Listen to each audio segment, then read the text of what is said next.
Уважаемый избиратель, нынешние сентябрьские выборы, они будут иметь очень огромное политическое и социально-экономическое значение в жизни нашей страны. По итогам выборов, хотят или не хотят, наши власти будут принимать очень серьезные изменения в своей проводимой политике. Потому что через полгода будут выборы президента страны.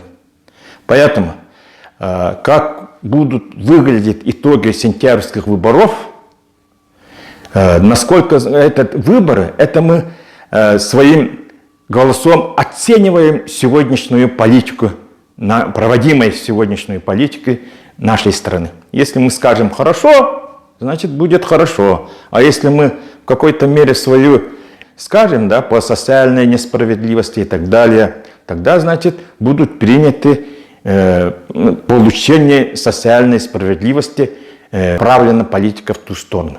Поэтому мы должны сегодня в социальную сторону направить проводимую политику нашей страны. Переходите 10 сентября, голосуйте за КПРФ.